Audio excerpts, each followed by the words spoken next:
run the gamut of emotions from getting hurt in the spring game to catching that touchdown pass Thursday night. Talk about that.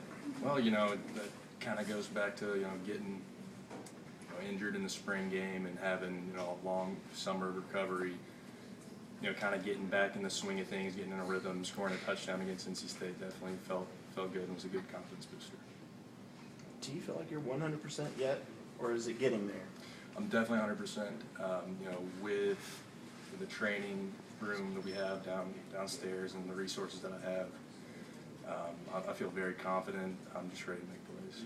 Do you get a lot of the same questions Chad gets, which is, wait, how are you back this fast? Yeah, definitely from friends and family as well. It's kind of weird. I thought you were just hurt, but what they don't see is the summer that we had and the training that we had, and it's pretty remarkable. But I'm proud of it.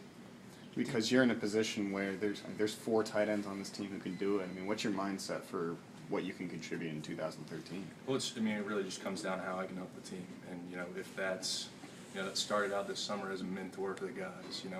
I was taken out of the lineup, and my role was to be that mentor for them, and now it's what plays can I make and how often can I make them, and I'm sure to make those. Was that touchdown a big statement, especially because the offense was struggling so much Thursday? It definitely was, and the hardest, one of the hardest things coming off an ACL is getting that confidence back. That's kind of, I haven't struggled with it, but that's definitely been a challenge, and to be able to go and make that play, get that grab, it's definitely been a lot. Let's go back to when you got hurt, and then you hear ACL tear. What did you think? I'm going to miss the season. I mean, was that kind of your first thoughts, or? No, to be honest, because we were kind of optimistic when I first heard it. The doctors didn't know, and then when I got the MRI back, that's tough news to swallow. I gave myself really that night to kind of feel sorry for myself, and I told myself, the next day, I can't approach it like that anymore. I got to focus on what I can do the next day to get back on the field and help the team. Chad talked about how important it was for him to have somebody, have you kind of going through the whole rehab process and having you push him through all that. How much of a help was that for you, having another guy going through the same exact thing? I get that question a lot, and that was unbelievable, and you don't want anyone to go through that with you, but having that and finding the silver lining and him pushing me and me constantly competing with him, I really attribute that to how fast that we both returned. So.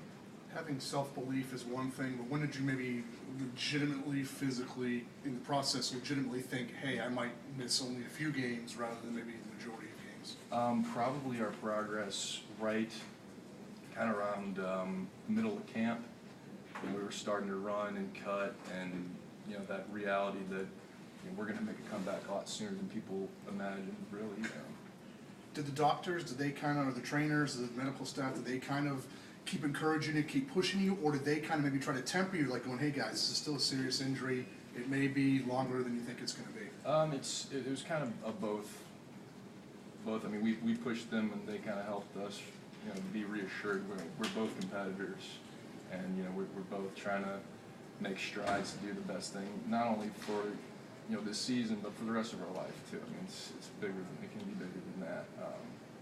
So everything, all the doctors were very involved, and everything was very controlled, and obviously worked out pretty well. Did you just tear your ACL, or was there other damage? I tore my ACL and meniscus. How long were you on crutches? After surgery, I was on crutches for a month for that meniscus. Is that a tough period? Because like you said, you only gave yourself that one night to go, woe is me, but... Yeah, I mean, I definitely attribute that positive thinking to... I definitely believe in positive thinking, and I definitely think that helped me. I'd never been hurt before. I'd never been on crutches. I'd never dealt with anything like that. So that's definitely a challenge, but with the support staff that we have here, all the doctors and my parents, I mean, really wasn't as bad as you think it'd be. You ever missed a game before? No, I never missed a game. I missed a half a game because of the flu, but I was able to play second half. Yeah. How much did it maybe help motivate you to get back? You still got another year, I guess, of eligibility to play, but knowing that you had Taj, you had Sammy, you had a lot of momentum coming off the LSU win, everybody could sense this could possibly be a very special year. Did that kind of help you kind of force the issue. Right, well, I mean, I think being both Chad, we really just want to help the team. And, you know, if that meant, you know, busting it all summer, you know, being able to come back and, you know, help the team, that's what we're going to do. How's Jordan doing? Jordan Liggett, I mean, he's had some emotional, drifts over the first couple weeks. That kid is going to be a very good player. He's going to be outstanding. I think people forget that he's a young kid. I mean, he just got here, and you know, people have high expectations, and no doubt he's going to meet those.